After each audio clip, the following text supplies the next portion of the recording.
There's a big problem in the wedding industry currently with couples complaining about AI. And it brings up a lot of controversy and feelings for photographers. And I see all types of posts on Instagram and TikTok about this single subject. That my wedding photographer didn't use AI to edit my photos. Just convince me. Brides are getting swindled thinking that this is a photographer's work when really the photographer AI altered something like this. Hired to do my civil wedding photos used AI to edit all of our photos. So the biggest question is, as a wedding photographer, should you or should you not use AI in your photo process? Now, I'm going to kind of just rant a little bit here on my feelings, but one of the biggest things I think is that we're doing a disservice to our couples and how we're talking to the internet about this subject. So if you're a potential wedding couple and you're looking into wedding photography and you're worried about AI, I want to explain a little bit of what AI looks like from the photographer perspective. And also, I'm going to rant to the rest of you wedding photographers about how I feel about AI and how we should honestly be looking at some of it. And this video is sponsored by Squarespace. Thank you so much to Squarespace. We will be talking about them later on in the video. So when I say that we're doing a disservice to our couples, I think it's more in the way that photographers explain AI. You basically, from what I'm seeing, see basically two sides of the argument. And the one side that I really don't like are the photographers who are like, you're not a real wedding photographer if you use AI. But realistically, if we sit down and think about it for a moment, AI is a tool. And if you're not using it as generative AI, I don't see what's wrong with using it as a tool. Now, I don't think everyone is really taking a moment to just think about what AI is doing, because realistically, if you have that big of a problem with AI, you shouldn't use autofocus. Autofocus has its own basically AI inside the computer so that it can like track faces and stuff. Because again, at this point, I feel like AI is just a buzzword. So correct me if I'm wrong, but it's not like a thinking computer. For whatever reason, people think it's a real thinking. It's not. It's a large language model taking a bunch of data and then basically coming up with like the best case scenario based off of the data. It's not thinking for itself yet. It's not all the way there. So it's the same as the AI in your camera. So if you have continuous AI face auto detect, eye auto detect, you have it on all day and you swear by it, you're already using AI. If you're really doing a disservice to your couples because you're not showing them your art and vision, then shoot manual. Like shoot manual focus, manual everything. Realistically, let's be real. Because in all honesty, anyone who's of elder age or a little bit more tenured, tell me in the comments below about when digital photography first came up and how everyone talked about that. Tell me about when autofocus first came up. I bet you money, anybody who's been in the photography game in the past before all these things existed said the exact same stuff about the things that you lean on now. That's why, again, I just don't like how everyone just throws out the word AI and they're like, you're doing your couple a disservice. It's not that simple. And the problem is, by photographers arguing about this, we're just creating this like turbulent place for our couples, and it makes it harder for them to find a good wedding photographer. Because, you know, you might have someone like me who does use a little bit of AI, and I'll explain why and how that helps. And then someone who's just like, oh, I would never use someone with AI. And then they get another photographer and it's a trash experience. But only because I use a little bit of AI for my editing process, now all of a sudden I'm not doing art anymore. And it's just not that simple. So please stop making all those videos calling other photographers not photographers because they use AI. Because again, there's a photographer calling you not a photographer because you're a wedding photographer.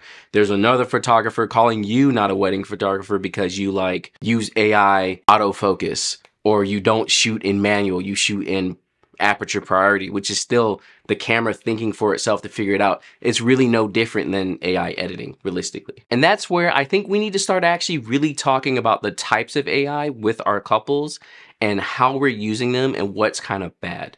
So to kind of break it down, the way I see it, you have two large styles of AI for wedding photographers. You have generative and you also have assistive. Now, generative, 98% of the time is the type of AI we're not trying to use.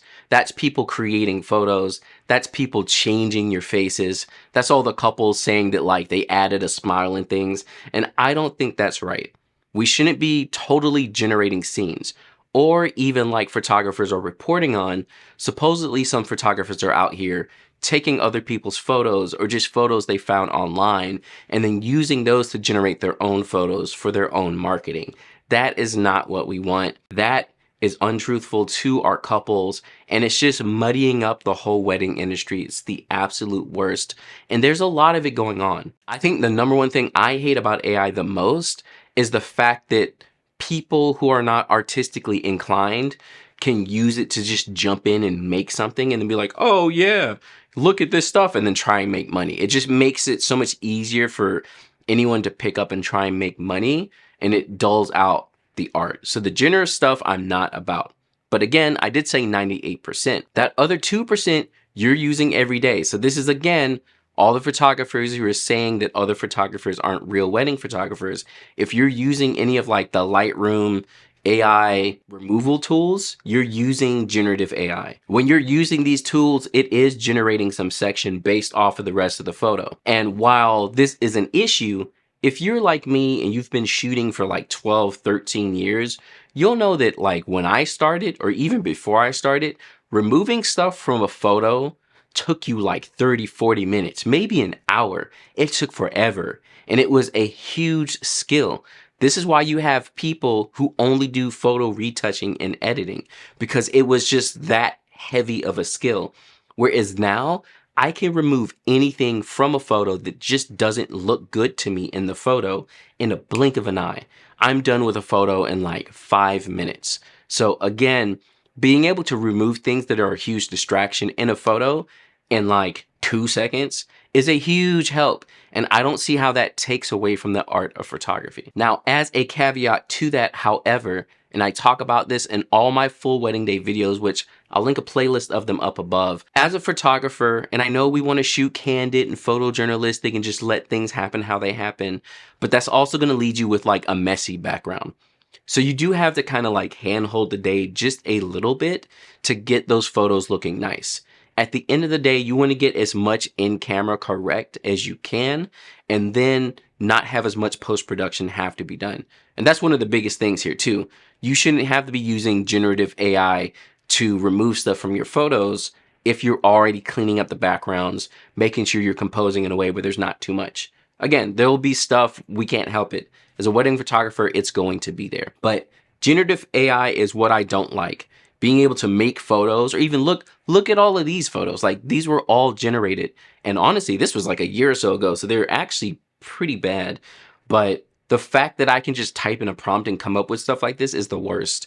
And at this point in time, I mean, if a couple really wanted to, which I'm hoping couples aren't, but they might be, you could just feed it a photo of you and your spouse and then like come up with fake AI wedding photos. But I don't see the point of that when you like, you know, it's a wedding. You're like there. It'd be kind of the worst, but I don't know. Maybe people are doing it. Let me know in the comments if you've seen people doing it. So yeah, generative AI, I'm not a huge fan of. Again, I use the AI removal. I use it all the time. It is a great feature, and it makes it so much easier to clean up your photos for little things. Now, I could be doing this with Photoshop, but again, I would either have to charge my couples more, or I would be editing for like 20 hours on a single wedding, and it just becomes too much. Or I'm shelling out a whole bunch of money to an editor to do that, and then I need to charge my couples more. So again, it's not as simple as just being like, you're not a photographer if you use AI. Now, the type of AI I do stand behind is assistive AI. This is the type of AI that's basically learning something that you do and then doing it for you. It's not generating anything new. It's not making photos. And this is my biggest problem with photographers being like, I would never use AI on your photos. Photo editing is a process that you learn and you get good at, but after a while, it becomes just like a very clean process. I talk about it all the time in my videos, but if you're a wedding photographer and you have couples paying you, they want a product and they want a consistent product. So because of that, like when I edit my photos, I've edited them the same for the last couple of years now. Nothing has changed. The color tones are the same. I don't do different looks for different weddings. I have a very consistent profile that I always use on all of my weddings so that my couples, when they go to my website, they know exactly what they're going to get from me. So because of this, realistically, if I'm using AI to edit my photos, I'm not really taking away from the process of what I'm doing for my couples. It's not a disservice at all. If anything, I would argue and say that it actually gives me more time to actually focus on their photos. And basically how that works is with my workflow, what I'm doing is I come home and I call the wedding. I still personally call the wedding myself because again, I was there at the wedding. While AI does help with duplicate photos or photos that are out of focus, it's not going to know the wedding day itself and maybe some of the quirky photos that happen that you really want to still have in your gallery. I will say, however, I do use AI to cull occasionally, especially when it's something smaller, like a small intimate wedding where I don't have a lot of photos, or something like an engagement session. I think AI culling is amazing for that because unless you're just overshooting, because this is another thing I don't like.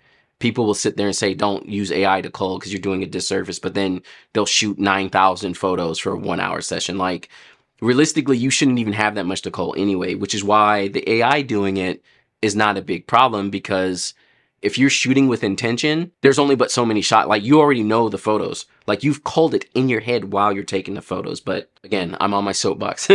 So like I was saying, because I use AI to edit the photos the way that I would edit them, what this actually helps me do is go back into the photos and be able to nitpick everything, be able to dial them in even further. So basically what's happening here is instead of me spending 15, 20 hours, I can run my wedding through an AI editor. It does the tones and the color tones for me. That's the biggest thing here. It's not changing the photos. And that's what we have to be careful about, because it sounds like to couples that we're using AI to change the photos. That's not the case. With assistive AI, it's literally doing what I would do on the photos, just faster. It does the first pass so that I can go back now, double check the photos, tune them into that 105% that I want, and go in and do things like removals of things in the background, or straighten a photo, or add a little bit of an artistic touch. If I was doing that on every photo and also editing, it would take forever. Because see, on the same end, you'll sit there and say, I would never use AI on my couples, but then couples are complaining to you about it taking too long. And then you're like, oh no, how am I going to deliver the photos? There's a give and take, y'all. You can't sit there and be like, I hand touch every single photo, which I technically can still say. I am hand touching every photo. AI is just doing the first pass. I mean, come on, y'all. I use AI for my video editing. The first pass on this video is AI. Again, if it's assisting you and it's making the process smoother, giving your couples a better experience because your photos get turned around quicker, and all with more accurate photo editing, I don't see what's wrong there. I don't see why that is a disservice to your couples. And again, argue about it in the comments below. Let's keep it civil, but I would love to hear what you all think about that, because in my opinion, I don't think it's that bad. But aside from AI or not, there's one thing that I definitely believe that every photographer should be doing, which is have a website to show off their work, which you can do with this video's sponsor, Squarespace. Squarespace is an online platform that helps you quickly and easily build a website, make a portfolio, and show off your work to your potential wedding couples. I've been using them for over 10 years now, which is why I highly recommend them. It's easy to use, easy to set up, and you can use their templates or you can build something for yourself, so it's going to look different than anyone else's site. And since the topic of this video is AI, Squarespace actually does have some AI built into it as well.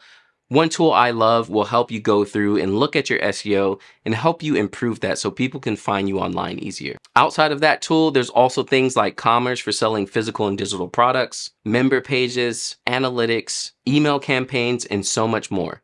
So if you need a website builder that will also grow with your business, Squarespace is one of the best choices. Make sure to check out the link in the description below for 10% off of your first website or domain. Another thing to keep in mind as well is stuff like retouching.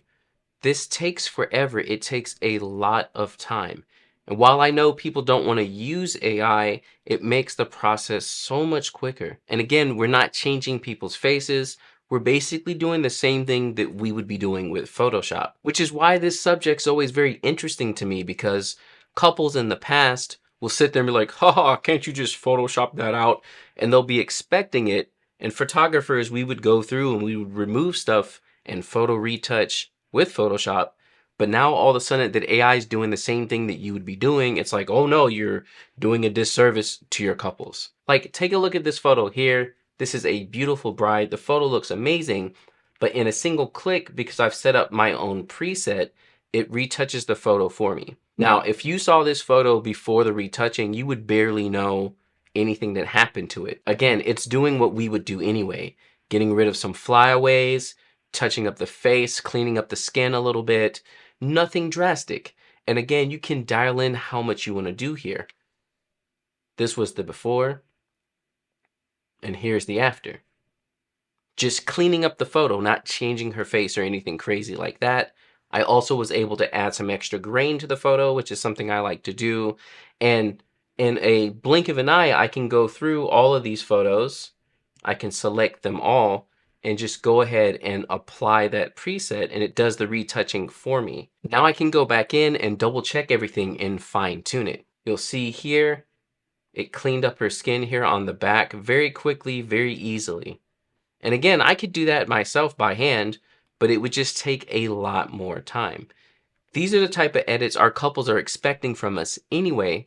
So again, assistive AI, I do not think is a problem. It's again the more generative AI that I'm just not a big fan of. So as a wedding photographer, what can we do about AI? How should we be using it? Now, clearly, if you're just totally against it, I get it. No arguments there. There's a lot of other subjects that I'm not talking about here with AI that it's just a big can of worms to deal with. But outside of that, I think as a wedding photographer, assistive AI is the only correct way of using AI. And again, you can work this stuff into your workflow so that you're not actually just using it the whole way. Again, this is kind of the same argument against like calculators or using anything machine-based. Like if you're sewing or something, you sew by hand or do you sew by machine? And so my daughter's been learning how to sew recently, and learning more about sewing. There's a huge amount of people who sew by hand. They swear by it. It's probably better. But again, with a machine, you can go faster. So this is that same argument. And I don't think people are looking at it like that. You're just like, AI, no, you're not a photographer. It's not that simple. Because again, using the machine, now I can go faster and I can be more accurate. Do I lose a little bit in that? Yes, maybe. But then also, I'm not sitting around for 20 hours to finish one wedding gallery. Again, for me, I have a family, I have 6 kids, I have things I need to do. So I am giving my couples the full amount of attention on their photos, but it's the business that should be serving me. I can't be sitting around all day editing photos. You know, if I have 20, 30 weddings in a year, I can't edit all of that and also have a life. And that's another thing, like, again, I can rant forever. But the photographers who are saying you're not a photographer if you're using AI, they're probably the ones who only get like 3 weddings a year. That's why, like, the biggest issue I have with a lot of the discourse happening online is that we're not educating our couples. Couples hear AI and they think you're changing their faces in the photos. Meanwhile, all it's doing is literally moving the sliders the same way I would in Lightroom. No different. It's really the difference of either me sitting in front of it or it doing it for me. And realistically, they get the photos faster if it does it, which is usually what they want. So make sure when you explain AI to your couples, let them know the difference between generative and assistive. Let them know that if you are using AI, you're not doing it to like recreate their faces or change the background or anything like that. Let them know. Realistically, a good photographer, they're using AI to remove stuff from the background to give you cleaner photos, and they're using it to do a first pass on your photo. A first pass. We don't need to do the whole AI edit and then just send it off. Again, I like to let it do the tones for me, which is based off of how I edit already. And then after it does all the tones, I go back and fine tune everything. This way I know everything is still hand touched and I'm getting things back to my couples quicker. Because again, if you're trying to do it like I am and be a solo wedding photographer running your whole business by yourself, and the editing and doing 25 plus weddings, you're not going to be able to handle that. And or you're going to be staying up all night every night.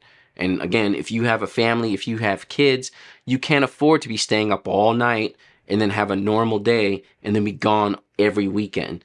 There needs to be some give and take. As a couple, I hope this may have helped you out in understanding a little bit of how wedding photography and AI look for a photographer who's been using it, but uses it in a way that is helpful and not just generating everything up front. And as wedding photographers, again, let me know how you feel in the comments below. And aside from AI, if you want to see some actual photography at a wedding, here are my full wedding days here. You can check them out, and I will catch you all next time.